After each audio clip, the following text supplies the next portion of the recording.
Hello दोस्तों, आप सभी का स्वागत है हमारे यूट्यूब चैनल सुगम करता में। दोस्तों, मेरा नाम विशाल है। मैंने पहली बार में ही सीटेट का पेपर 1 और पेपर 2 दोनों ही एग्ज़ाम क्वालिफाई किए हैं। दिसंबर 2022 में जो सीटेट का एग्ज़ाम हुआ था वो मैंने क्वालिफाई किया है। ये मेरा रिजल्ट है, आप देख सकते हैं। जो पेपर 1 है उसमें मेरे 150 में से 117 मार्क्स हैं और जो पेपर 2 है उसमें मेरे 150 में से 102 मार्क्स हैं, जैसा कि आप यहाँ पर देख सकते हैं। दोस्तों, अगर आपने अभी तक हमारे चैनल को सब्सक्राइब नहीं किया है तो इस वीडियो के नीचे इस तरह का सब्सक्राइब का बटन आ रहा होगा। इस बटन पर आपको दबाना है। इस बटन पर दबाने के बाद ये घंटी बन करके आएगी और जब आप इस घंटी को दबाएंगे तो इस तरह के कुछ ऑप्शंस दिखाई देंगे, जिनमें से आपको ऑल पर दबा करके रखना है। इससे ये होगा दोस्तों, जब भी हम कोई नई वीडियो डालेंगे तो आपको नोटिफिकेशन मिल जाएगा। दोस्तों, अगर मैं आपको अपने बारे में बताऊं तो मैंने एयरफोर्स का एयरमैन एग्ज़ाम क्वालिफाई किया है, रेलवे का लेवल 1 एग्ज़ाम क्वालिफाई किया है जिसे हम ग्रुप डी एग्ज़ाम भी कह देते हैं, और यूपी ट्रिपल एससी का पीटी एग्ज़ाम क्वालिफाई किया है। ये एग्ज़ाम उत्तर प्रदेश में होता है और ये गवर्नमेंट एग्ज़ाम है। सीटेट का पेपर 1 और पेपर 2 दोनों ही मैंने पहली बार में ही क्वालिफाई किए हैं। इस वीडियो में हम सीटेट के पेपर 1 के सीडीपी के क्वेश्चंस पढ़ने वाले हैं।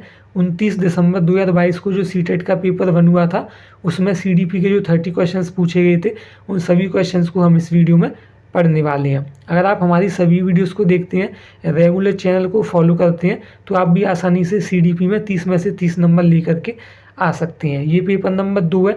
इससे पहले जो पेपर नंबर 1 है वो हम सॉल्व करा चुके हैं, जिसे आप हमारे चैनल की प्लेलिस्ट में जा कर के देख सकते हैं। जिन चीज़ों को पढ़कर मेरे पहली बार में ही सीटेट के एग्ज़ाम में 117 मार्क्स आए हैं, उन सभी चीज़ों की तैयारी मैं आपको इस चैनल पर करवाऊंगा, जिससे पढ़कर आप भी आसानी से पहली बार में ही सीटेट के एग्ज़ाम में 120 से ज़्यादा नंबर लेकर के आ सकते हैं। और हम पॉजिटिव और नेगेटिव वर्ड्स की हेल्प से क्वेश्चन के आंसर देने की कोशिश करेंगे।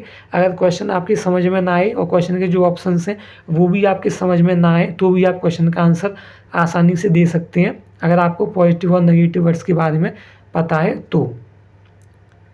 ये देख सकते हैं आप दोस्तों, 29 दिसंबर 2022 का ये पेपर है और ये पेपर 1 है जो कि फर्स्ट शिफ्ट में हुआ था। तो दोस्तों, इस वीडियो को शुरू करते हैं। पहला क्वेश्चन है, निम्नलिखित में से कौन सा स्थूल गत्यात्मक कौशल का उदाहरण है। तो देखिए दोस्तों, यहाँ जो शब्द दे रखा है स्थूल गत्यात्मक कौशल, तो जो कौशल होते हैं वो दो प्रकार के होते हैं। एक होता है स्थूल गत्यात्मक कौशल और एक होता है सूक्ष्म गत्यात्मक कौशल।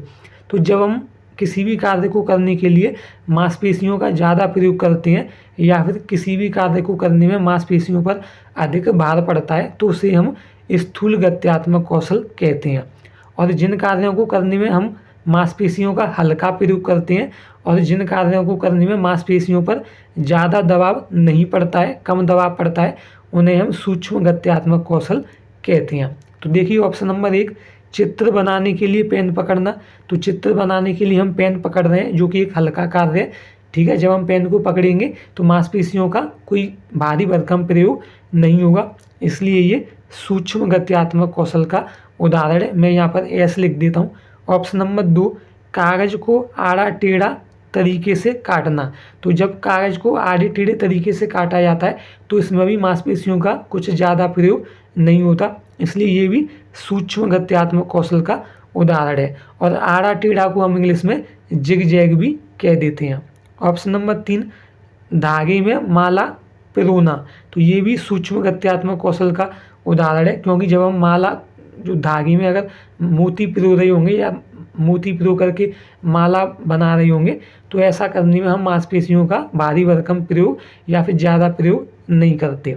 ऑप्शन नंबर 4, खंबे की तरह फुटबॉल को लात से धकेलना। तो देखिए, जब हम फुटबॉल में लात मारेंगे तो क्या होगा, हमारे पैर पर दबाव पड़ेगा, भार पड़ेगा और फुटबॉल को लात मारने में मांसपेशियों का अच्छा खासा प्रयोग होगा। तो ऑप्शन नंबर 4 क्या है, स्थूल गत्यात्मक कौशल का उदाहरण है। तो यहाँ पर मैं ऐसे स बना दे रहा हूँ, ठीक है। ऑप्शन नंबर 4 क्या है, स्थूल गत्यात्मक कौशल का उदाहरण है। तो ऑप्शन नंबर 4 हमारा सही आंसर हो जाएगा। नेक्स्ट क्वेश्चन देखेंगे, बच्चों का विकास डैश से डैश की ओर बढ़ता है। तो केंद्र से बाहर की ओर। तो ये वाला वाक्य सही है, जो बच्चों का विकास होता है वह केंद्र से बाहर की ओर होता है। बाकी के ऑप्शंस को देख लेते हैं, पैर से सिर की ओर। तो ये वाला वाक्य गलत है, बालक का विकास सिर से पैर की तरफ होता है, लेकिन पैर से सिर की तरफ नहीं होता। ऑप्शन नंबर 3, विशिष्ट से सामान्य की ओर बढ़ता है, तो ये वाला वाक्य भी गलत है। बच्चों का जो विकास है वह विशिष्ट से सामान्य की ओर नहीं बढ़ता, बल्कि सामान्य से विशिष्ट की ओर बढ़ता है। ऑप्शन नंबर 4, बच्चों का विकास जटिल से सरल की ओर बढ़ता है, तो ये वाला ऑप्शन भी गलत है। बच्चों का विकास जटिल से सरल की ओर नहीं बढ़ता, बल्कि सरल से जटिल की ओर बढ़ता है। तो देखिए दूसरा, तीसरा और चौथा ऑप्शन क्या है, गलत वाक्य है, जबकि ऑप्शन नंबर 1 क्या है, सही वाक्य है, और ऑप्शन नंबर 1 बाकी के 3 ऑप्शन से डिफरेंट है। तो जो ऑप्शन डिफरेंट होता है वही हमारा आंसर होता है, तो ऑप्शन नंबर 1 हमारा सही आंसर हो जाएगा। नेक्स्ट क्वेश्चन देखेंगे। अभिकथन ए, बच्चे का समाजीकरण सर्वप्रथम परिवार में उसके माता पिता द्वारा होता है, तो ये वाला वाक्य बिल्कुल सही है। बच्चे का जो समाजीकरण है वह उसके परिवार से शुरू होता है, और परिवार समाजीकरण का प्राथमिक कारक होता है। यहाँ दे रखा है ना सर्वप्रथम, तो प्राथमिक कारक होता है समाजीकरण का कौन, परिवार। कारण आर, परिवार बच्चों के समाजीकरण का प्राथमिक कारक है, तो ये वाला वाक्य भी सही है। तो ए और आर दोनों सही हैं। तो देखिए कहाँ लिखा हुआ है, ऑप्शन नंबर 1 हमारा सही आंसर हो जाएगा। ठीक है, ए और आर दोनों सही हैं, और आर एक ही सही व्याख्या करता है। नेक्स्ट क्वेश्चन देखेंगे। जीन पियाजे के संज्ञानात्मक विकास के सिद्धांत के अनुसार निम्नलिखित में से कौन सी अवधारणा 3 से 6 वर्ष की आयु वाले बच्चों को सीखनी चाहिए। तो देखिए दोस्तों, जब बच्चा 3 से 6 वर्ष की आयु में होता है तो वह पूर्व संक्रियात्मक अवस्था में होता है, और पूर्व संक्रियात्मक अवस्था में बच्चा सांकेतिक प्रतिनिधिकरण करना सीख जाता है। तो ऑप्शन नंबर 3 हमारा सही आंसर हो जाएगा।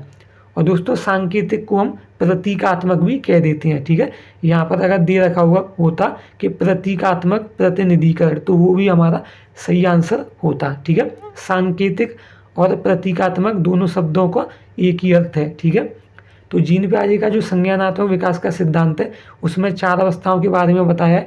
पहली अवस्था है संवेदी गामक अवस्था, जो कि 0 से 2 वर्ष तक होती है। दूसरी अवस्था है पूर्व संक्रियात्मक अवस्था, जो कि 2 से 7 वर्ष तक होती है। तीसरी अवस्था है मूर्त संक्रियात्मक अवस्था, जो कि 7 से 11 वर्ष तक होती है। और चौथी अवस्था है अमूर्त संक्रियात्मक अवस्था, जो कि 11 से 15 वर्ष तक होती है।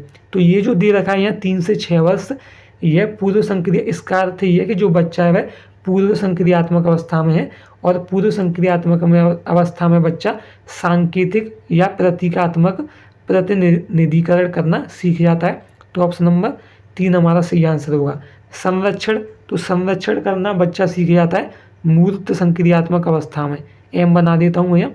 ठीक है, बच्चा संरक्षण करना कौन सी अवस्था में सीखता है, मूर्त संक्रियात्मक अवस्था में।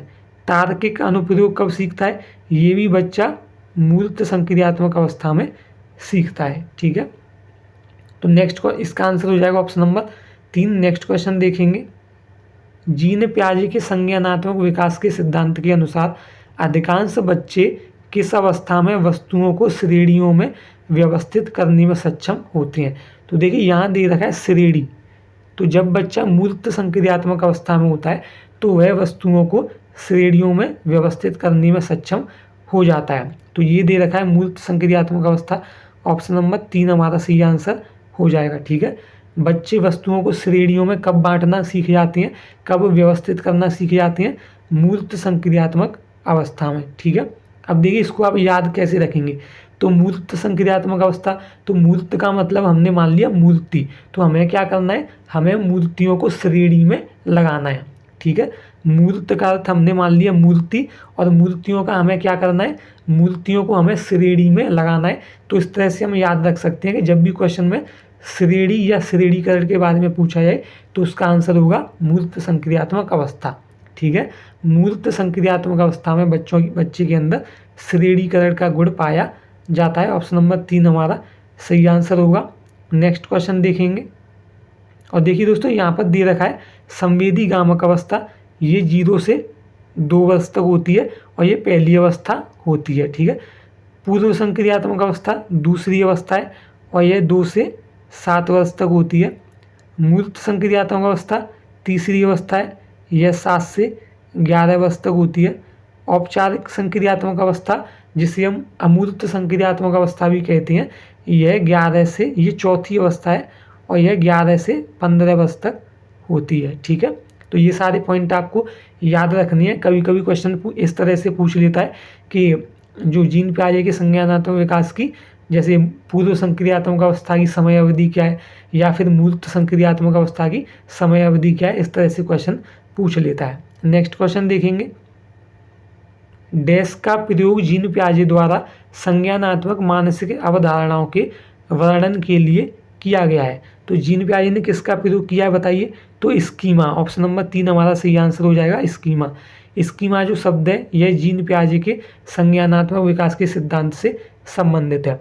स्कीमा का प्रयोग जीन पियाजे ने अपने संज्ञानात्मक विकास के सिद्धांत में किया है। बाकी के ऑप्शन देखिए, पाड़, तो पाड़ के बारे में लेव वाइगोस्की ने अपने सिद्धांतों में बताया है। पाड़ का अर्थ होता है बच्चे की सहायता करना। ठीक है, और बच्चे की, जब किसी भी वयस्क व्यक्ति के द्वारा या शिक्षक के द्वारा बालक की सहायता की जाती है तो इसको पाड़ प्रदान करना कहते हैं। और पाड़ प्रदान करने के लिए बच्चे को किसी भी प्रश्न का उत्तर सीधे सीधे नहीं बताया जाता, बल्कि इशारों व संकेतों से बालक की सहायता की जाती है। ठीक है, वस्तु स्थायित्व, ये जीन पियाजे के संज्ञानात्मक विकास के सिद्धांत से संबंधित है। ठीक है, जो वस्तु स्थायित्व का गुण है ये बालक में संवेदी गामक अवस्था में आ जाता है। ऑप्शन नंबर 4, समीपवर्ती विकास का क्षेत्र, तो समीपवर्ती विकास के क्षेत्र को हम निकटस्थ विकास का क्षेत्र भी कहते हैं और इंग्लिश में हम इसको ZPD यानी कि जोन ऑफ प्रॉक्सिमल डेवलपमेंट कहते हैं।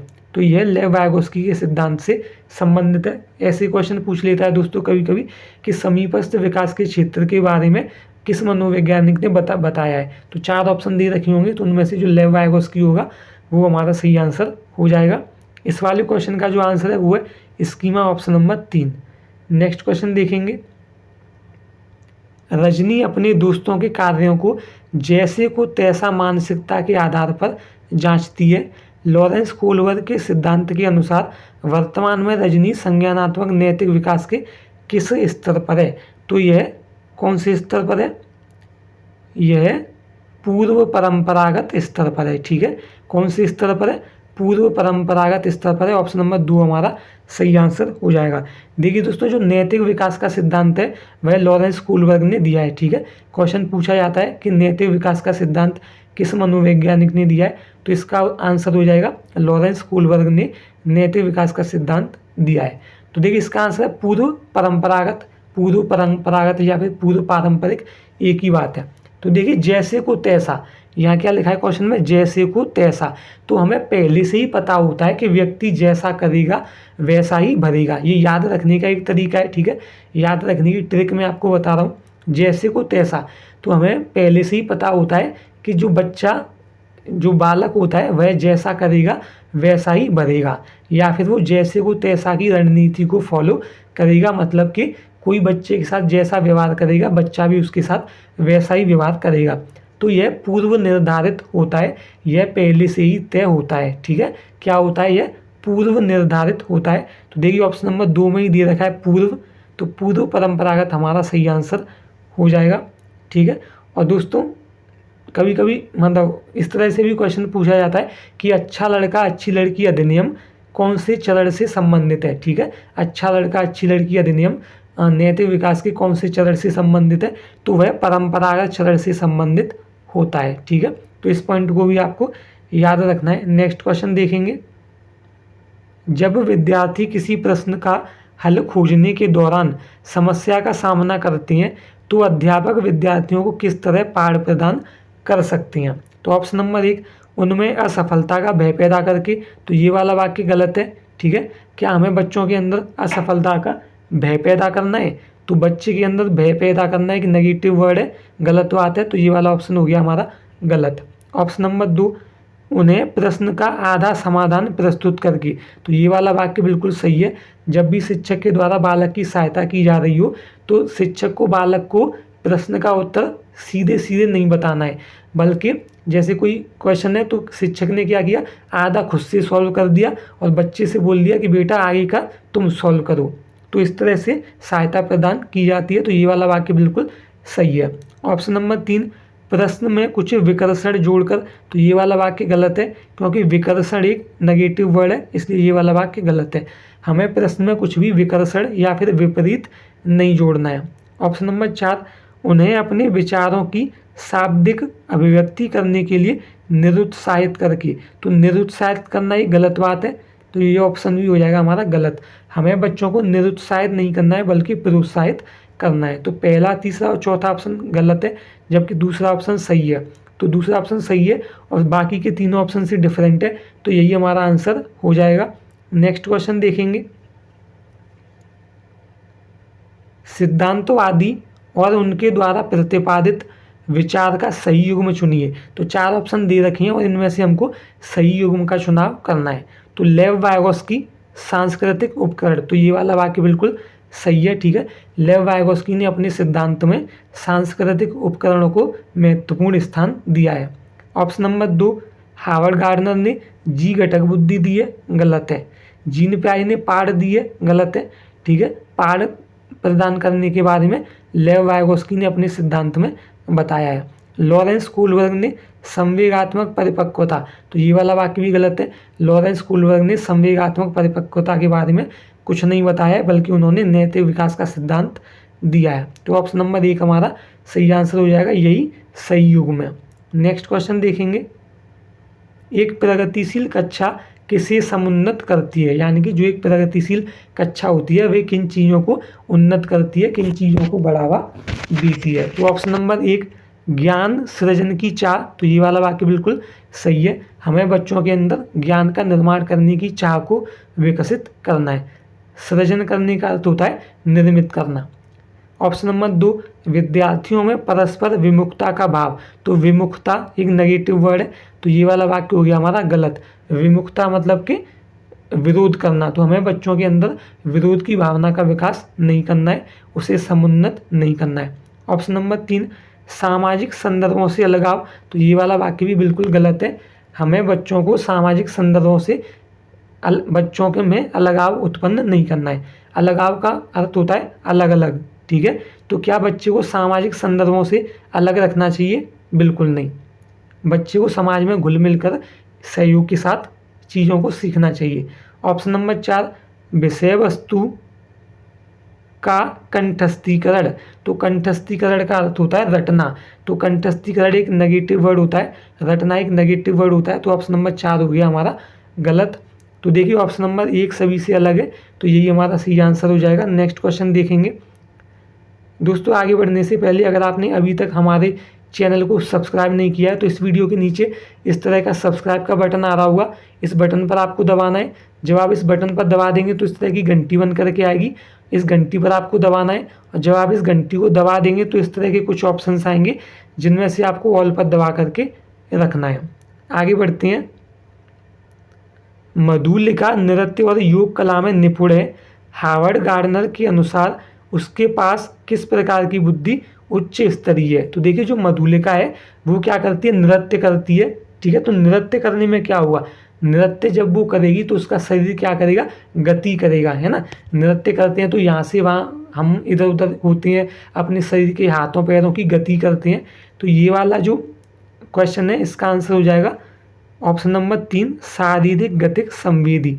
जब मधुलिका नृत्य करेगी तो उसका शरीर क्या करेगा, गति करेगा, तो शारीरिक गतिक संवेदी ऑप्शन नंबर 3 हमारा सही आंसर हो जाएगा, ठीक है। बाकी के ऑप्शन देख लीजिए, यहाँ दे रखा है अंतर्वैयक्तिक बुद्धि।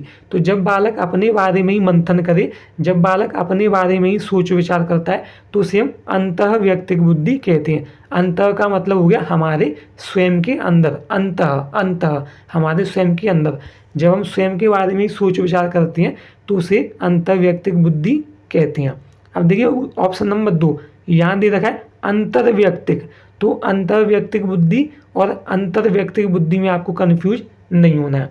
अब देखिए अंतर्वैयक्तिक बुद्धि क्या होती है, तो अंतर्वैयक्तिक बुद्धि में एक बालक किसी दूसरे बालक की मनोदशाओं, क्षमताओं या योग्यताओं के बारे में जानकारी रखता है, तो इसे हम कहते हैं अंतर्वैयक्तिक बुद्धि। अंतर्वैयक्तिक बुद्धि में 2 बालकों के बारे में या फिर 2 व्यक्तियों के बारे में क्वेश्चन में दिया रखा होता है, तो इस तरह से आप पहचान सकते हैं। हमें अंतर करने के लिए कम से कम 2 लोगों की आवश्यकता होती है, ठीक है। हमें अंतर करना हो, ये अंतर करने का होता है कि हमें 2 चीज़ों में डिफरेंस बताना है, अंतर बताना है, तो अंतर बताने के लिए हमारे पास कम से कम 2 चीज़ें होनी चाहिए। तो ये हो गया अंतर्वैयक्तिक बुद्धि। संगीतात्मक बुद्धि, ये संगीत से जुड़ी हुई होती है। तो इस वाले क्वेश्चन के हिसाब से जो आंसर है वो हो जाएगा ऑप्शन नंबर 3। आगे बढ़ते हैं, नेक्स्ट क्वेश्चन देखेंगे। एक प्रश्न उत्तर सत्र के दौरान एक अध्यापक केवल लड़कों को ही अपने भ्रम व प्रश्न पूछने के अवसर दे रहा है, यह प्रत्यक्ष रूप से किसकी प्रस्तुति है? तो देखिए, शिक्षक कक्षा में प्रश्न पूछ रहा है तो वह क्या कर रहा है, वह केवल लड़कों से प्रश्न पूछ रहा है, लड़कियों से प्रश्न नहीं पूछ रहा। तो जब लड़के और लड़की में किसी भी तरह का भेदभाव किया जाए, जब लड़के को अलग प्रकार के खिलौने दिए जाएं और लड़कियों को अलग प्रकार के खिलौने दिए जाएं, लड़कों को करने के लिए अलग प्रकार के कार्य बताए जाएं और लड़कियों को करने के लिए अलग प्रकार के कार्य बताए जाएं, तो यह जेंडर रूढ़िवादिता से संबंधित होता है। लेकिन ऑप्शन में जेंडर रूढ़िवादिता कहीं पर भी नहीं दिया हुआ है। तो देखिए दोस्तों, जेंडर रूढ़िवादिता, जेंडर पूर्वाग्रह, जेंडर असमानता, जेंडर पक्षपात, ये सभी एक ही इन सभी शब्दों का अर्थ एक ही होता है और जेंडर की जगह पर वह लैंगिक या फिर लिंग भी लिख सकता है। तो देखिए यहाँ दे रखा है जेंडर पक्षपात, यानी कि लड़का और लड़की के बीच में क्या किया जा रहा है, पक्षपात किया जा रहा है। तो ऑप्शन नंबर 3 हमारा सही आंसर होगा। यहाँ पर जो शिक्षक है वो केवल लड़कों से प्रश्न कर रहा है, लड़कियों से प्रश्न नहीं कर रहा है, तो वह दोनों में क्या कर रहा है, पक्षपात कर रहा है। ऑप्शन नंबर 3 हमारा आंसर हो गया। नेक्स्ट क्वेश्चन देखेंगे। अधिगम दर में व्यक्तिगत विभिन्नताएं किसका परिणाम है? तो देखिए दोस्तों, अधिगम दर में विभिन्नता का अर्थ है कि कुछ बच्चे ऐसे होते हैं जो धीमी गति से सीखते हैं, कुछ बच्चे ऐसे होते हैं जो कि चीज़ों को जल्दी सीख जाते हैं।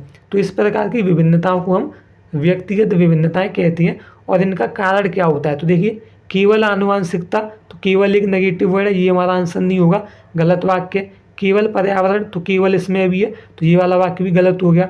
ऑप्शन नंबर 3, आनुवंशिकता और पर्यावरण दोनों का, तो ये वाला वाक्य बिल्कुल सही है। ऑप्शन नंबर 4, न तो आनुवंशिकता का न ही पर्यावरण का, तो ये वाला वाक्य भी गलत है। ऑप्शन नंबर 3 हमारा सही आंसर होगा। जो बच्चों के अंदर जो व्यक्तिगत विभिन्नताएं होती हैं, ये आनुवंशिकता और पर्यावरण दोनों के कारण होती हैं। तो ऑप्शन नंबर 3 हमारा सही आंसर होगा। नेक्स्ट क्वेश्चन देखेंगे। आकलन के संदर्भ में निम्नलिखित में से क्या सही है? तो ऑप्शन नंबर 1, आकलन मानकीकृत परीक्षणों द्वारा किया जाना चाहिए। तो मानकीकृत एक नेगेटिव वर्ड है, तो ये वाला वाक्य हो गया हमारा गलत, यानी कि ये आंसर नहीं होगा। ऑप्शन नंबर 2, रचनात्मक आकलन केवल निर्देशन के अंत में होता है। तो केवल एक नेगेटिव वर्ड है और निर्देशन भी एक नेगेटिव वर्ड है, तो ये वाला वाक्य भी हो गया हमारा गलत। ऑप्शन नंबर 3, मानदंड संदर्भित परीक्षण मानकों को निष्पादन तुलना का सामान्य स्तर मानकर इस्तेमाल करते हैं। तो ये वाला वाक्य सही हो सकता है, लेकिन चौथे ऑप्शन को भी पहले देख लेते हैं। अधिगम के लिए आकलन विद्यार्थियों द्वारा स्व आकलन को भी शामिल करता है। ठीक है, तो ये वाला वाक्य भी सही है। यहाँ दे रखा है कि अधिगम के लिए आकलन विद्यार्थियों द्वारा स्व आकलन को भी शामिल करता है। तो ऑप्शन नंबर 4 क्या है, सही वाक्य है। तो देखिए, 2 ऑप्शन सही है इनमें से, तीसरा और चौथा। तो पहले तीसरे ऑप्शन को दोबारा पढ़ लेते हैं। मानदंड संदर्भित परीक्षण मानकों को निष्पादन तुलना का सामान्य स्तर मानकर इस्तेमाल करते हैं। तो ऑप्शन नंबर 3 हमारा गलत हो जाएगा। क्यों गलत है? देखिए, मानकों, तो मानक एक नेगेटिव वर्ड है, ठीक है, तुलना करना एक नेगेटिव वर्ड है, इसलिए ऑप्शन नंबर 3 हो गया हमारा गलत। तो ऑप्शन नंबर 4 हमारा सही आंसर होगा। नेक्स्ट क्वेश्चन देखेंगे। विद्यार्थियों में समालोचनात्मक चिंतन का आकलन करने के लिए अध्यापक को निम्नलिखित में से किसका चयन करना चाहिए? तो खुले अंत वाले वे प्रश्न जिनमें अपसारी चिंतन शामिल है। तो ये वाला वाक्य सही है। क्यों सही है? देखिए, हमें बच्चे से खुले अंत वाले प्रश्न पूछने चाहिए, मुक्त श्रेय वाले, मुक्त अंत वाले प्रश्न पूछने चाहिए। तो यहाँ पर यही दे रखा है, तो ये ऑप्शन सही है। ठीक है, अपसारी चिंतन भी एक पॉजिटिव वर्ड होता है, अच्छा शब्द होता है, इसलिए ये वाला वाक्य हमारा सही। अगर यहाँ दे रखा होता अभिसारी चिंतन, तो ये गलत हो जाता। ठीक है, अभिसारी चिंतन एक नेगेटिव वर्ड है, जबकि अपसारी चिंतन एक पॉजिटिव वर्ड है। तो यहाँ पर ऑप्शन में अपसारी चिंतन दे रखा है जो कि एक पॉजिटिव वर्ड है, तो ये ऑप्शन हो गया हमारा सही। ऑप्शन नंबर 2, वे प्रश्न जिनका उत्तर हाँ या ना में है, तो ये वाला वाक्य गलत है। जिन प्रश्नों का उत्तर हम हाँ या ना में दे सकते हैं वे प्रश्न बंद श्रेणी वाले प्रश्न होते हैं, और बंद श्रेणी वाले प्रश्न बच्चे के लिए फायदेमंद नहीं होते। तो ये ऑप्शन हो गया हमारा गलत। ऑप्शन नंबर 3, एक शब्द के जवाब वाले प्रश्न, तो ये वाला वाक्य भी गलत है। हमें बच्चे से ऐसे प्रश्न नहीं पूछनी है जिनका एक ही शब्द में उत्तर दिया जा सके। हमें बच्चे से ऐसे प्रश्न पूछनी है जिनका उत्तर देने में बच्चे को सोच विचार करना पड़े और डिटेल में बच्चा सोच विचार करके अलग अलग प्रकार से उत्तर बताए।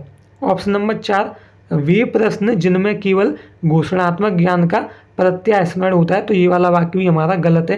क्यों गलत है, देखिए, केवल नेगेटिव वर्ड है, ठीक है। प्रत्यास्मरण का अर्थ होता है स्मरण, याद करना, तो याद करना, रटना, ये सब नेगेटिव वर्ड होते हैं, तो ये वाला इसलिए नेगेटिव वर्ड है। तो दूसरा, तीसरा और चौथा सभी नेगेटिव वर्ड है, लेकिन ऑप्शन नंबर 1 इन सभी से अलग है और यही हमारा सही आंसर हो जाएगा। नेक्स्ट क्वेश्चन देखेंगे, समावेशी शिक्षा में किसकी आवश्यकता है, तो मानकीकृत पाठ्यचर्चा, तो मानकीकृत एक नेगेटिव वर्ड है, ये वाक्य हो गया गलत। रूढ़िबद्धताओं को बढ़ावा, तो ये वाला वाक्य भी गलत है। रूढ़िबद्धताएं या रूढ़िवादिताएं भी होती हैं जो पुराने समय से चली आ रही हैं, तो जो चीज़ें पुराने समय से चली आ रही हैं वो होती हैं रूढ़िबद्धताएं, और रूढ़िबद्धता एक नेगेटिव वर्ड है, इसलिए ये वाला वाक्य गलत है। ऑप्शन नंबर 3, अगम्य इमारती ढांचा, तो ये वाला वाक्य भी गलत है। अगम्य का अर्थ है कि जो बच्चे के लिए गम्य ना हो, गम्य का मतलब है कि सरल न हो। तो अगर हम इमारती ढांचा हमने ऐसा बना दिया, जैसे हमने कोई बिल्डिंग बनाई, ठीक है, किसी व्यक्ति ने क्या किया, कोई स्कूल बनवाया बच्चों को पढ़ाने के लिए, लेकिन उस स्कूल में क्या किया, उसने सीढ़ियाँ बनवा दी, लेकिन सीढ़ियों के बगल से उसने स्लिप नहीं बनवाई, तो ये क्या है, अगम्य इमारती ढांचा का उदाहरण है, ठीक है। जैसे मान लीजिए जो बच्चे व्हील चेयर पर चलते हैं, जो बच्चे दिव्यांग होते हैं, तो क्या वो सीढ़ियों पर अपनी ट्राईसाइकिल को ले जा पाएंगे, अपनी जो तिपहिया गाड़ी होती है साइकिल, उसे ले जा पाएंगे नहीं। लेकिन अगर उस सीढ़ियों के बगल में स्लिप बना दी जाती तो बच्चा आसानी से अपनी जो व्हील चेयर है उसको उन पर ले जा सकता। तो अगम्य इमारती ढांचा एक नेगेटिव वर्ड है, ठीक है। अगर यहाँ दे रखा होता सुगम्य या फिर गम्य, तो ये वाला ऑप्शन सही हो जाता, लेकिन यहाँ दे रखा है अगम्य, इसलिए ये वाला वाक्य गलत है। ऑप्शन नंबर 4, विविधता को स्वीकृति, तो ये वाला वाक्य बिल्कुल सही है, ठीक है। विविधता को स्वीकृति एक पॉजिटिव वर्ड है, ठीक है। बच्चे जो होते हैं उनमें विभिन्न प्रकार की, जो अलग अलग प्रकार की आदतें पाई जाती हैं, बच्चों में बहुत सारी विभिन्नताएं पाई जाती हैं और हमें उन विभिन्नताओं का सम्मान करना चाहिए, उनको स्वीकार करना चाहिए। तो ऑप्शन नंबर 4 हमारा सही आंसर होगा। नेक्स्ट क्वेश्चन देखेंगे, अभिकथन ए, सुविधा वंचित समूह से आने वाले विद्यार्थियों की आवश्यकताओं को संबोधित करने के लिए अध्यापक को उनके सामाजिक सांस्कृतिक संदर्भों को जानना चाहिए, तो ये वाला वाक्य बिल्कुल सही है, ठीक है। कारण आर, पाठ्य चर्चा की अभिकल्पना औसत विद्यार्थियों को ध्यान में रखकर करनी चाहिए, तो ये वाला वाक्य गलत है। हमें औसत विद्यार्थियों को ध्यान में रखकर पाठ्य चर्चा का निर्माण नहीं करना है, बल्कि हमें सभी बच्चों को ध्यान में रखकर पाठ्य चर्चा का निर्माण करना है। तो ए सही है लेकिन आर गलत है। तो देखिए ऑप्शन नंबर 3 में यही बोला गया है कि ए सही है लेकिन आर गलत है, तो ऑप्शन नंबर 3 हमारा सही आंसर होगा। नेक्स्ट क्वेश्चन देखते हैं, पठन वैकल्य किस प्रकार की विकलांगता है, तो पठन वैकल्य अधिगम विशिष्ट विकलांगता है। अधिगम का मतलब होता है सीखना, ठीक है। तो पठन वैकल्य का अर्थ होता है कि बालक को पढ़ने में कठिनाई होती है। तो जब बालक को पढ़ने में कठिनाई होती है तो इसे हम इंग्लिश में डिसलेक्सिया कहते हैं, और पठन वैकल्य एक अधिगम से संबंधित विकार है, अधिगम से संबंधित कठिनाई है। तो ऑप्शन नंबर 1 हमारा सही आंसर हो जाएगा, ठीक है। बाकी का ऑप्शन देखिए, जब ये व्यवहारात्मक दे रखा है तो व्यवहारात्मक एक नेगेटिव वर्ड होता है। ऑप्शन नंबर 1 हमारा सही आंसर हो जाएगा। पठन वैकल्य एक अधिगम से संबंधित विकलांगता है, एक विकार है। नेक्स्ट क्वेश्चन देखते हैं, निम्नलिखित में से कौन सा स्वलीनता विकार का विशिष्ट लक्षण है, तो बाधित संप्रेषण, तो ये वाला वाक्य बिल्कुल सही है और यही हमारा सही आंसर हो जाएगा। देखिए यहाँ दे रखा है स्वलीनता, स्वलीनता का अर्थ क्या होता है, स्व का मतलब होता है अपने आप में, लीनता का अर्थ होता है लीन रहना। तो जब बालक अपने आप में ही लीन रहता है तो इसे हम स्वलीनता विकार कहते हैं। और जिस बच्चे में स्वलीनता विकार होता है वह लोगों से या फिर अपने साथी बच्चों से ज़्यादा बोलता नहीं है, ज़्यादा संचार नहीं रखता है। तो इसलिए संप्रेषण और संचार एक ही बात है। संप्रेषण का मतलब हो गया बच्चों से आपस में बात करना, अपनी बात किसी दूसरे बच्चे को बताना और दूसरे बच्चे की बात सुनना, ये क्या है, संप्रेषण कहलाता है। तो जिन बच्चों में स्वलीनता विकार होता है वे कम ही बात करते हैं, तो इसे हम कहेंगे कि बच्चे का जो संप्रेषण है वह बाधित होता है। तो ऑप्शन नंबर 1 हमारा सही आंसर हो जाएगा। नेक्स्ट क्वेश्चन देखेंगे, कक्षा में विभिन्न योग्यताओं वाले शिक्षार्थियों की आवश्यकताओं की पूर्ति कैसे की जा सकती है। तो श्रेणीबद्ध कठिनाई के कार्य देकर, तो इस ऑप्शन को भी छोड़ देते हैं, बाकी ऑप्शन देखते हैं। मानकीकृत निर्देश देकर, तो ये वाला वाक्य गलत है। क्यों गलत है? मानकीकृत नेगेटिव वर्ड है और निर्देश देना भी एक गलत बात है, तो ये वाला वाक्य हो गया हमारा सही। केवल सामान्य शिक्षार्थियों की आवश्यकताओं को संबोधित करके, तो ये वाला वाक्य भी गलत है। क्यों गलत है? इसमें दे रखा है केवल एक गलत शब्द है, नेगेटिव वर्ड है, तो ये वाला वाक्य हो गया हमारा गलत। हमें केवल सामान्य शिक्षार्थियों की आवश्यकताओं को संबोधित नहीं करना है, ध्यान नहीं रखना है, बल्कि हमें सभी बच्चों की आवश्यकताओं का ध्यान रखना है। ऑप्शन नंबर 4, विभिन्न आवश्यकताओं वाले शिक्षार्थियों की उपेक्षा करके, तो उपेक्षा करने का अर्थ होता है अनदेखा करना। तो हमें बच्चों की आवश्यकताओं को अनदेखा करना चाहिए? बिल्कुल नहीं, तो ये वाला वाक्य भी हो गया हमारा गलत। तो देखिए ऑप्शन नंबर 1, श्रेणीबद्ध कठिनाई के कार्य देकर, तो हमें बच्चों की श्रेणी के हिसाब से, मतलब कि हमें बच्चों की क्षमता के हिसाब से उन्हें कार्य देने चाहिए। तो ऑप्शन नंबर 1 हमारा सही आंसर हो जाएगा। अब देखिए दोस्तों, अब आप लोग सोचेंगे सर यहाँ दे रखा है श्रेणीबद्ध, तो बच्चों को श्रेणी में बांटना तो नेगेटिव वर्ड होता है, और कठिनाई के कार्य देना, तो कठिनाई के कार्य देना भी एक नेगेटिव वर्ड होता है, तो ये वाला ऑप्शन भी गलत होना चाहिए था। तो देखिए दोस्तों, आपकी बात बिल्कुल सही है, आपका सोचना बिल्कुल सही है, लेकिन जब आप दूसरे, तीसरे और चौथे ऑप्शन से कंपेयर करेंगे तो पहला ऑप्शन आपको ज़्यादा सही लगेगा, इसीलिए ऑप्शन नंबर 1 हमारा सही आंसर होगा। आगे बढ़ते हैं दोस्तों, अगर आपने अभी तक हमारे चैनल को सब्सक्राइब नहीं किया है तो इस वीडियो के नीचे इस तरह का सब्सक्राइब का बटन आ रहा होगा, इस बटन पर आपको दबाना है। इस पर दबाने के बाद ये घंटी बन करके आएगी, इस घंटी पर आपको दबाना है, और जब आप इस घंटी को दबा देंगे तो इस तरह के कुछ ऑप्शंस आएंगे जिनमें से आपको ऑल पर टिक करके रखना है। इससे ये होगा दोस्तों, जब भी हम कोई नई वीडियो डालेंगे तो आपको नोटिफिकेशन मिल जाएगा। आगे बढ़ते हैं दोस्तों, क्वेश्चन नंबर 21, अधिगम तब अधिक अर्थपूर्ण होता है जब विषय वस्तु को डैश रूप में प्रस्तुत किया जाता है। तो संदर्भ से हटकर प्रस्तुत किया जाता है, तो गलत बात है। अगर हम संदर्भ से हट जाएंगे तो उसका बच्चों के लिए कोई भी मतलब नहीं रहेगा। ठीक है, हमें संदर्भ से हटना नहीं है, बल्कि हमें संदर्भ के साथ जुड़कर बच्चे को चीज़ें पढ़ानी है। ऑप्शन नंबर 2, अप्रासंगिक, तो अप्रासंगिक भी एक नेगेटिव वर्ड है ना, ये भी गलत है। अगर हम विषय वस्तु को अप्रासंगिक रूप में प्रस्तुत करेंगे बच्चों के सामने तो इससे बच्चों को अधिगम पर नकारात्मक प्रभाव पड़ेगा, बुरा असर पड़ेगा। और यहाँ दे रखा है तो अप्रासंगिक एक नेगेटिव वर्ड होता है, इस तरह से भी आप पहचान सकते हैं। ऑप्शन नंबर 3, बहुत ही अमूर्त, तो ही एक नेगेटिव वर्ड होता है। ठीक है, ही, सिर्फ, केवल, ये सभी नेगेटिव वर्ड होते हैं, तो ऑप्शन नंबर 3 भी हो गया हमारा गलत। ऑप्शन नंबर 4, संयोजित, तो संयोजित का मतलब होता है जोड़ करके, यानी कि हमें विषय वस्तु को बच्चों के पूर्व ज्ञान से जोड़ करके या फिर बच्चों के संदर्भ से जोड़ करके प्रस्तुत करना है। तो ऑप्शन नंबर 4 हमारा सही आंसर हो जाएगा।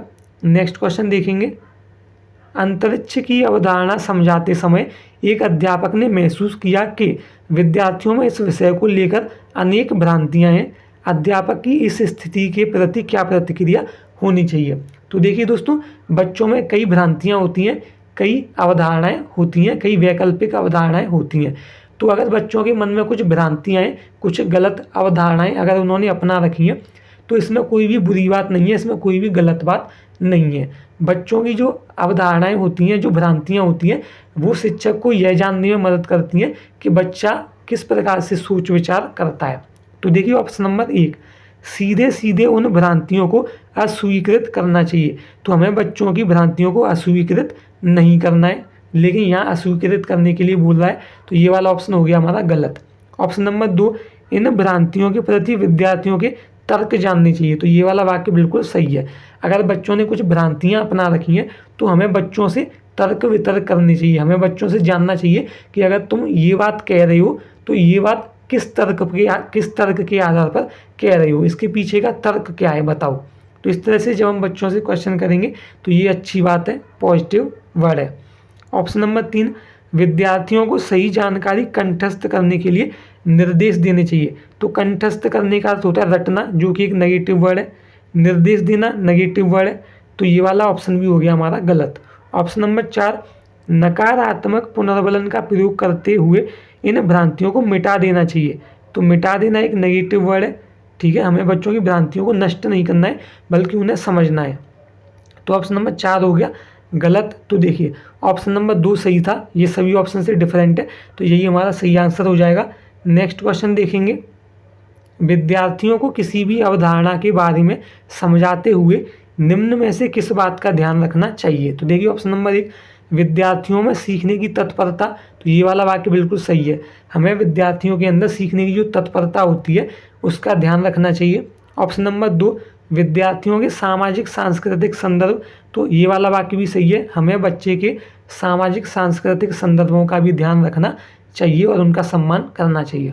ऑप्शन नंबर 3, विद्यार्थियों द्वारा चयनित अधिगम शैलियाँ, तो विद्यार्थी जिन शैलियों में अच्छा सीखते हैं उन शैलियों का भी हमें ध्यान रखना है, तो पहला, दूसरा और तीसरा सारे ऑप्शन सही हैं, तो देखिए कहाँ दे रखे हैं ये, ऑप्शन नंबर 4 में पहला, दूसरा और तीसरा तीनों ही दे रखे हैं, तो ऑप्शन नंबर 4 हमारा सही आंसर होगा। नेक्स्ट क्वेश्चन देखेंगे, रमेश विज्ञान विषयों को पढ़ाते समय अन्वेषण, प्रयोग, विभिन्न व्यवहारिक गतिविधियों के माध्यम से बच्चों को नया ज्ञान व समझ बनाने के अवसर प्रदान करता है, वह डैश को बढ़ावा देता है, तो देखिए वह किन किन चीज़ों को बढ़ावा देता है, वैज्ञानिक तर्क को बढ़ावा देता है, बिल्कुल सही बात है, ठीक है। जब बच्चा अन्वेषण करेगा, खोज करेगा, प्रयोग करेगा, तो प्रयोग करना तो विज्ञान से संबंधित होता है, तो वैज्ञानिक तर्क सही हो गया। तार्किक चिंतन, तार्किक चिंतन, जब बच्चा क्या करेगा, व्यवहारिक गतिविधियों के माध्यम से अलग अलग प्रकार की गतिविधियां करेगा तो वह चिंतन भी करेगा, तो ये वाला वाक्य भी सही है। कंठस्थीकरण, कंठस्थीकरण का अर्थ हो गया याद करना, रटना, तो ये नेगेटिव वर्ड है। अनुकरण करना, अनुकरण का अर्थ है किसी दूसरे व्यक्ति को फॉलो करना, तो ये भी गलत बात है। तो ऑप्शन नंबर 1 और 2 सही है, जो कि पहले ऑप्शन में दे रखे हैं, तो यही हमारा सही आंसर होगा, ऑप्शन नंबर 1, ठीक है। नेक्स्ट क्वेश्चन देखेंगे, निम्नलिखित में से अध्यापक द्वारा अपनाई गई कौन सी विधि अधिगम प्रक्रिया में विद्यार्थियों की सक्रिय भूमिका को कम महत्व देती है, तो देखिए पूछताछ, एक पूछताछ करना पॉजिटिव वर्ड है, ठीक है। हमें बच्चों से ऐसे प्रश्न पूछने चाहिए, मतलब कि हमें पूछताछ पर आधारित शिक्षण विधि अपनानी चाहिए, ठीक है, जिसमें बच्चा हमसे प्रश्न पूछता हो, हम बच्चे से प्रश्न पूछते हो। चर्चाएं, तो हमें चर्चा करनी चाहिए, तो चर्चा करना भी एक अच्छा शब्द है, तो ये वाला ऑप्शन भी सही है। ऑप्शन नंबर 4, खोज और अन्वेषण, तो खोज करना, अन्वेषण करना, ये भी अच्छी बात है, तो ये वाला ऑप्शन नंबर 4 भी सही है। ऑप्शन नंबर 1 देखिए व्याख्यान, तो व्याख्यान एक नेगेटिव वर्ड होता है, हमें तो ये वाला वाक्य क्या है, गलत है, हमें बच्चे को व्याख्यान विधि से नहीं पढ़ाना है, हमें बच्चे को लंबी लंबी व्याख्याएं नहीं बतानी है। तो देखिए दूसरा, तीसरा, चौथा ऑप्शन क्या है, सही शब्द है, पॉजिटिव वर्ड है, लेकिन ऑप्शन नंबर 1 क्या है, नेगेटिव वर्ड है, तो जो ऑप्शन डिफरेंट होता है वही हमारा आंसर होता है, तो ऑप्शन नंबर 1 बाकी के ऑप्शन से डिफरेंट है, तो यही हमारा आंसर हो जाएगा। नेक्स्ट क्वेश्चन देखेंगे, अभिकथन ए, आंतरिक अभिप्रेरणा एक बच्चे को स्वेच्छा से अपनी आंतरिक खुशी के लिए काम करने को प्रेरित करती है, तो ऑप्शन नंबर ए बिल्कुल सही है। जब बच्चा आंतरिक रूप से प्रेरित होता है तो वह बच्चा अपनी रुचि से ही किसी कार्य को करता है, अपनी स्वेच्छा से ही, अपनी इच्छा से ही किसी कार्य को करता है, या फिर इस तरह से कह सकते हैं कि जब बच्चा किसी भी कार्य को अपनी रुचि से करता है, अपनी इच्छा से करता है, तो उस बच्चे के अंदर आंतरिक अभिप्रेरणा पाई जाती है। कारण आर, शिक्षक को आंतरिक रूप से अभिप्रेरित करने के स्थान पर विद्यार्थियों को बाह्य रूप से अभिप्रेरित करना चाहिए, तो ये वाला वाक्य बिल्कुल गलत है, हमें बच्चों को या फिर एक शिक्षक को बच्चों को बाहरी रूप से प्रेरित नहीं करना है बल्कि आंतरिक रूप से प्रेरित करना है। देखिए बाहरी रूप से प्रेरित करने के उदाहरण क्या होते हैं, जैसे बच्चों को पुरस्कार देना, इनाम देना, ठीक है, बच्चों को पुरस्कार देना, इनाम देना, उनकी तारीफ करना, प्रशंसा करना, ये सभी बाहरी प्रेरणादायक शब्द होते हैं। तो जो बाहरी प्रेरणादायक शब्द होते हैं वो हमारा आंसर नहीं होते हैं। हमारा आंसर होता है क्या, जो बच्चे के अंदर आंतरिक अभिप्रेरणा के शब्द होते हैं वो हमारे आंसर होते हैं। तो ए सही है लेकिन आर गलत है। तो देखिए ए सही है लेकिन आर गलत है, ऑप्शन नंबर 3 हमारा सही आंसर हो जाएगा, ठीक है। नेक्स्ट क्वेश्चन देखेंगे, प्रभावशाली समस्या समाधान में किसके बहिष्करण की आवश्यकता है। बहिष्करण का अर्थ है कि कौन सा कार्य हमें नहीं करना चाहिए। कार्यात्मक स्थिरता, तो स्थिरता एक नेगेटिव वर्ड होता है, हमें एक ही कार्य पर स्थिर नहीं रहना है, हमें नई नई चीज़ें सीखनी है। तो ये वाक्य हो गया गलत। अपसारी चिंतन, तो बिल्कुल सही है, ठीक है। अपसारी चिंतन एक पॉजिटिव वर्ड होता है और यह सृजनात्मकता से संबंधित होता है। क्वेश्चन पूछ लिया जाता है कि अपसारी चिंतन किससे संबंधित है, तो 4 ऑप्शन दिए रहते हैं, उनमें से एक ऑप्शन होगा सृजनात्मकता। तो सृजनात्मकता और अपसारी चिंतन आपस में एक दूसरे से संबंधित होते हैं। केंद्रित ध्यान, तो जब भी हम कोई चीज़ सीख रहे हो तो हमें उसके ऊपर ध्यान केंद्रित करना चाहिए, ये भी सही है। सादृश्यात्मक मूलक चिंतन, तो ये भी सही है, हमें चीज़ों को देखकर बच्चे के सामने प्रैक्टिकली बच्चों के सामने रखकर बच्चों को पढ़ाना चाहिए। यहाँ देखा ना सादृश्यात्मक मूलक, तो इससे हमें पता चल जाएगा कि हमें ऐसी सामग्री का प्रयोग करना है जिससे कि बच्चा देख सके। तो देखिए इसमें दूसरा, तीसरा, चौथा ऑप्शन सही है, लेकिन पहला ऑप्शन क्या है, गलत है, सभी से डिफरेंट है। तो ऑप्शन नंबर 1 हमारा सही आंसर हो जाएगा। नेक्स्ट क्वेश्चन देखेंगे, एक विद्यार्थी अपनी असफलता का कारण अपनी योग्यता की कमी को मानता है। वह योग्यता को स्थायी मानता है और मानता है कि योग्यता प्रयासों द्वारा प्रभावित नहीं होती। यह विचार दशा किस स्थिति को जन्म देती है, तो यह अधिगम असहायता को जन्म देती है। ऑप्शन नंबर 1 हमारा सही आंसर हो जाएगा। देखिए दोस्तों, जब भी बच्चा यह मानने लगे, जब भी बच्चा अपनी योग्यता पर सवाल उठाने लगे और यह सोचने लगे कि वह एग्ज़ाम में असफल हो जाएगा, फेल हो जाएगा, वह एग्ज़ाम में पास नहीं हो सकता है, उसके अंदर इतनी क्षमता नहीं है कि वह पास हो सके, तो ये सारे ख्याल बच्चे के अंदर तब आते हैं जब बच्चा अधिगम असहायता महसूस कर रहा हो या फिर अधिगम बेचारापन महसूस कर रहा हो। तो ऑप्शन नंबर 1 हमारा सही आंसर हो जाएगा, ठीक है। नेक्स्ट क्वेश्चन देखेंगे, अवधारणाओं को इस तरह से प्रस्तुत करना चाहिए जो विद्यार्थियों में सफलता के प्रति चिंता पैदा करे। तो चिंता पैदा करना, भाई चिंता पैदा करना नेगेटिव वर्ड है, तो ये वाला वाक्य हो गया गलत। हमें बच्चों के अंदर किसी भी तरह की चिंता पैदा नहीं करनी। ऑप्शन नंबर 2, उनके पूर्व ज्ञान और स्कीमा को क्रियाशील करें। तो ये वाला वाक्य बिल्कुल सही है, क्रियाशील करना एक पॉजिटिव वर्ड है, हमें बच्चे के पहले से सीखे हुए ज्ञान और उनके स्कीमा को सक्रिय करना चाहिए। ऑप्शन नंबर 3, उन्हें अप्रासंगिक सूचनाओं के माध्यम से विकसित करें। तो यहाँ दे रखा है अप्रासंगिक, अप्रासंगिक एक नेगेटिव वर्ड है और विकसित करना भी नेगेटिव वर्ड है, तो ये वाला वाक्य पूरा हो जाएगा हमारा गलत। ऑप्शन नंबर 4, केवल उच्चतर अधिगम योग्यताओं वाले विद्यार्थियों की मदद करना। तो ये वाला ऑप्शन भी गलत है। क्यों गलत है, देखिए यहाँ देखा केवल, तो केवल एक नेगेटिव वर्ड होता है, हमें सभी विद्यार्थियों की मदद करनी है, ना कि केवल उच्चतम अधिगम वाले या फिर निम्नतम अधिगम वाले या फिर मध्यतम अधिगम वाले, ऐसा कुछ भी हमें भेदभाव नहीं करना है, हमें सभी बच्चों को साथ लेकर चलना है। तो ऑप्शन नंबर 2 सभी से डिफरेंट है, यही हमारा आंसर हो जाएगा। नेक्स्ट क्वेश्चन देखते हैं दोस्तों, ये इस वीडियो का लास्ट क्वेश्चन है, ठीक है। घोषणात्मक ज्ञान किसी घटना के घटित होने की प्रक्रिया की व्याख्या करता है, गलत। युक्तियों के प्रयोग के बारे में समझ की व्याख्या करता है, ये भी गलत है। मुख्यतः ज्ञान के क्या और कौन पहलुओं के बारे में जानना है, तो ये वाला वाक्य सही है। ऑप्शन नंबर 4 देख लेते हैं, कि समस्या समाधान प्रक्रिया में कोई भूमिका नहीं है, तो ये वाला वाक्य भी गलत है, ठीक है। घोषणात्मक ज्ञान की समस्या समाधान की प्रक्रिया में महत्वपूर्ण भूमिका होती है, जबकि ऑप्शन नंबर 4 में मना कर रहा है, इसलिए ये वाला वाक्य गलत है। अब देखिए ऑप्शन नंबर 3 सभी से डिफरेंट है, यही हमारा आंसर होगा। आंसर क्यों होगा, तो देखिए दोस्तों, घोषणात्मक ज्ञान में क्या और कौन पहलुओं पर जोर दिया जाता है, ठीक है। घोषणात्मक ज्ञान में क्या किया जाता है, क्या और कौन करके प्रश्न पूछने पर क्या और कौन के पहलुओं पर जोर दिया जाता है, तो यही हमारा सही आंसर हो जाएगा। आगे बढ़ते हैं दोस्तों। अगर आपने अभी तक हमारे चैनल को सब्सक्राइब नहीं किया है तो इस वीडियो के नीचे इस तरह का सब्सक्राइब का बटन आ रहा होगा, इस बटन पर आपको दबाना है। इस बटन पर दबाने के बाद ये घंटी बन करके आएगी, इस घंटी पर आपको दबाना है। और जब आप इस घंटी को दबाएंगे तो इस तरह के कुछ ऑप्शंस आएंगे जिनमें से आपको ऑल पर दबा करके रखना है। ठीक है दोस्तों, इससे ये होगा दोस्तों, जब भी हम कोई नई वीडियो डालेंगे तो आपको नोटिफिकेशन मिल जाएगा। दोस्तों ये वीडियो आपको कैसी लगी हमें कमेंट करके ज़रूर बताइएगा। ठीक है, और दोस्तों वीडियो अच्छी लगी हो तो वीडियो को लाइक कर दीजिए, अपने दोस्तों के साथ वीडियो को शेयर कर दीजिए।